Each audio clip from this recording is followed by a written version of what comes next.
শুকুৰালীৰ বিৰুদ্ধে শিৱসাগৰ সদৰ থানাত কেইবাটাও দল সংগঠনৰ এজাহাৰ দাখিল।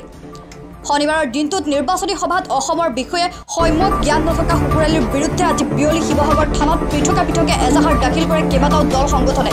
আহোম জনগোষ্ঠীক লৈ কটু মন্তব্য কৰা সন্দৰ্ভত শুকুৰালীৰ বিৰুদ্ধে শিৱসাগৰ থানাত এজাহাৰ দাখিল আটাচুৰ শিৱসাগৰ জিলা সমিতিয়ে এই এজাহাৰ দাখিল কৰি শীঘ্ৰে শুকুৰালীক গ্ৰেপ্তাৰৰ দাবী জনায়। আনহাতে আহোম জনগোষ্ঠীক লৈ কটু মন্তব্য কৰা সন্দৰ্ভত শুকুৰালীৰ বিৰুদ্ধে শিৱসাগৰ থানাত আটাচুৰ লগতে থলুৱা মুছলিম পৰিষদেও শিৱসাগৰ থানাত এজাহাৰ দাখিল কৰি শুকুৰালীক শীঘ্ৰে গ্ৰেপ্তাৰৰ দাবী জনায়। শিৱসাগৰৰ পৰা ৰাতু কুমাৰ দাসৰ ৰিপৰ্ট, লেংডন বাতৰি।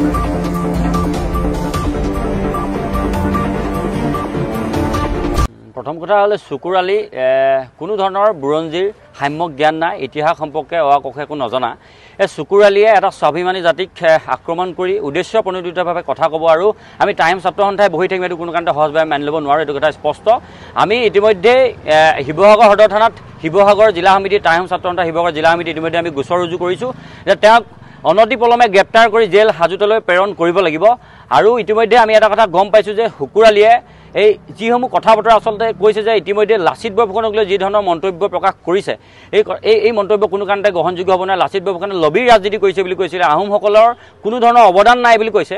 আৰু আমি এটা কথা বিশ্বাস কৰোঁ যে শুকুৰালীৰ মগজৰ জোখেৰে তেওঁ এনেকুৱা ধৰণৰ কথাবোৰ কোৱা নাই বুলি আমি দৃঢ় বিশ্বাস কৰোঁ।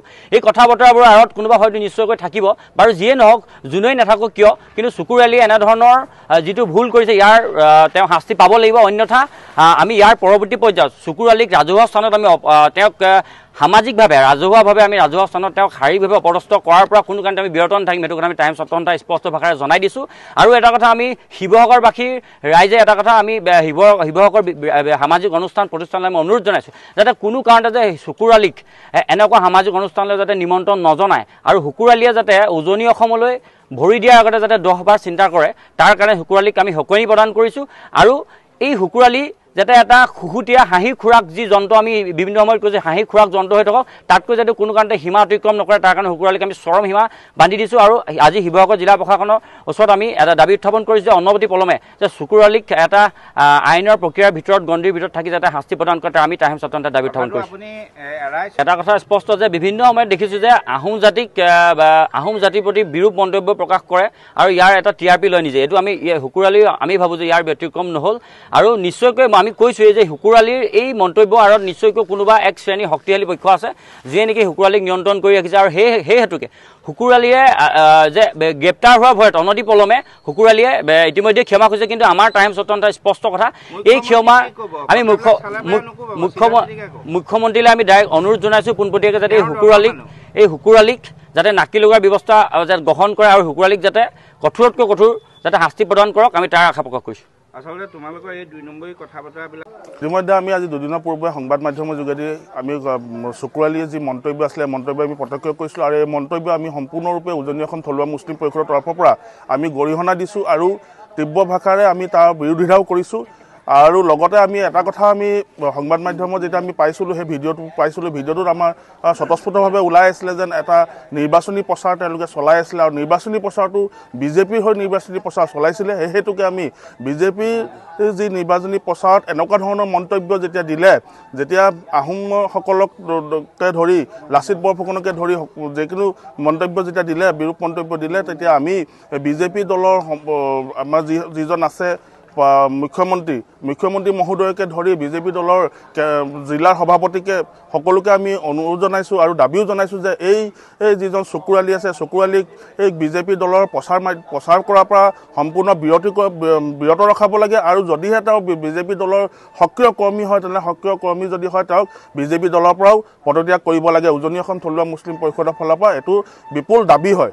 আৰু লগতে আমি আজি শিৱসাগৰ জিলা সমিতিয়ে এই শুকুৰালীৰ বিৰুদ্ধে আমি এজাহাৰ দাখিল কৰিবলৈ আহিছোঁ সদৰ থানাত। আৰু আমি উজনি অসমৰ সকলো জিলাতেই এই শুকুৰালীৰ প্ৰৱেশ নিষিদ্ধকৰণ কৰাৰ লগতেই আমি শুকুৰালীৰ বিৰুদ্ধে আমি সম্পূৰ্ণ প্ৰতিবাদী কাৰ্যসূচী ল'বলৈও বাধ্য হ'ম যদিহে চৰকাৰ প্ৰশাসন তথা জিলা প্ৰশাসনে যদি এই শুকুৰালীক যদি কৰায়ত্ব নকৰে। আচলতে আজি এতিয়া আমি সংবাদ মাধ্যমে এটা দেখিবলৈ পাওঁ শুকুৰালী নামৰ এটা দুৰ্ধৰ্ষ বুলি আমি ক'ব লাগিব। তেখেতে সামাজিক মাধ্যমৰ জৰিয়তে অসমীয়া জাতিক যাতে আহোম জাতিক যি অপমান কৰিছে, য'ত কামাখ্যাৰ ওপৰত আমাৰ অপমান, কামাখ্যা মন্দিৰৰ ওপৰত অপমান কৰিছে, লাচিত বৰফুকনৰ নামত অপমান কৰিছে। গতিকে আমি সদৌ টাইমছ ছাত্ৰ সন্থাই শুকুৰ আলীক আমি এই কথাটোৰ কাৰণে সকীয়াই দিছোঁ। অসমীয়া জাতিক অপমান কৰাৰ কাৰণে আমি সকীয়াই দিছোঁ, আহোম জাতিক অপমান কৰাৰ কাৰণে আমি তেখেতক সকীয়াই দিছোঁ। তেখেতে যদি অন্যথা আজিৰ এই যি বক্তব্য প্ৰদান কৰিছে তাৰ বাবে আমি ইতিমধ্যে শিৱসাগৰ সদৰ থানাত এটি কেছ আমি ৰুজু কৰিছোঁ। অনতিপলমে তেওঁক গ্ৰেপ্তাৰ আমি দাবী জনাইছোঁ। সদৌ টাইমছ ছাত্ৰ সন্থাই যদি শিৱসাগৰ জিলা সমিতিয়ে যদি তেখেত শিৱসাগৰ জিলাত যদি ভৰি দিয়ে, তেন্তে আমি সদৌ টাইমছ ছাত্ৰ সন্থাই ৰাইজক লগত লৈ তেখেতক আমি অত্যাচাৰ কৰিলে গৰু পিটন দিয়াৰ এটা ব্যৱস্থা কৰিছোঁ। অন্যথা আমি প্ৰতিবাদী আন্দোলন কৰিম সদৌ টাইমছ ছাত্ৰ সন্থাই ৰাইজক লগত লৈ। আৰু লগতে এটা কথা আমি অনুৰোধ জনাব বিচাৰোঁ, 24 ঘণ্টাৰ ভিতৰত যদি জিলা প্ৰশাসনে তেখেতক অনতিপলমে এৰেষ্ট নকৰে, তাৰ বাবে আমি জংগী আন্দোলন কৰিবলৈ আমি সদৌ টাইমছ ছাত্ৰ সন্থাই বাধ্য হ'ম।